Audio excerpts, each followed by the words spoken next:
Well, you may have heard about what happened with the pride flag flying at Boise City Hall over the weekend when an activist known for dressing up as Hitler or in blackface or in a series of other racist portrayals climbed up the pole and covered it up. And while we have chosen not to give that stunt any airtime, it is worth noting the pride flag still flies outside Boise City Hall today, which is likely why Idaho's top law enforcement official felt compelled to point out a few things today as to why that flag still flies.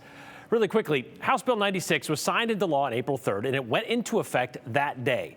The law says government entities in Idaho cannot fly any flag on their property that is not the U.S. flag, the Idaho flag, military flags, or tribal flags as part of that list. But Boise's mayor, Lauren McLean, has refused to take down the pride flag despite many people calling for her to do so because, well, as she told us last week, we've done this for a decade. Boiseans are proud of the symbol that this is for our community.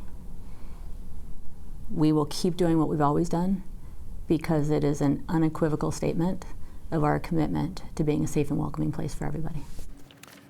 And she could say that, as we explained, because both the Ada County Sheriff and the Idaho Attorney General sent Mayor McLean a letter explaining while she may be ignoring the law, there's really nothing they can do about it. And why is that? Well, because Representative Heather Scott, that would be the bill's sponsor, neglected to include any enforcement or penalty in that law. Even Representative Scott told us last week there is a penalty that could be applied to this as an enforcement, and she pointed to Idaho Code 18315, which is the omission of public duty and says any public officer who doesn't perform their public duty, well, they can be charged with a misdemeanor. And this is where the Attorney General felt the need to clarify that code and how it does not apply to this law. Labrador wrote he'd heard from many people who wanted him to somehow punish Mayor McLean using this code or a new law that gives the AG authority over investigating and charging city officials with a crime. Well, today on social media, he wrote that out there today saying, basically, the omission of public duty statute only applies when a public official fails to perform a duty clearly assigned by law. But because the flag law does not give enforcement authority to anyone, well, it doesn't apply in this case.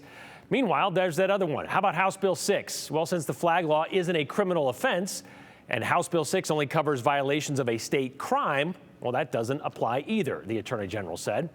So bottom line, the law wasn't written so well, and it doesn't create a crime. It doesn't give anyone authority to enforce it, nor does it carry any penalty. So basically, Mayor McLean has said to lawmakers, well, thanks for your suggestion, but my team is on the court. Labrador concluded his post on social media today by saying, quote, I will not weaponize the law. My duty is to enforce Idaho's laws as they are written, not as some might wish them to be, end quote.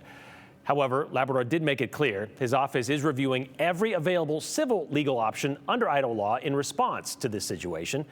And some lawmakers have floated the idea of withholding tax revenue against the city of Boise. But that can't happen until next session, which is why the pride flag continues to fly outside Boise City Hall.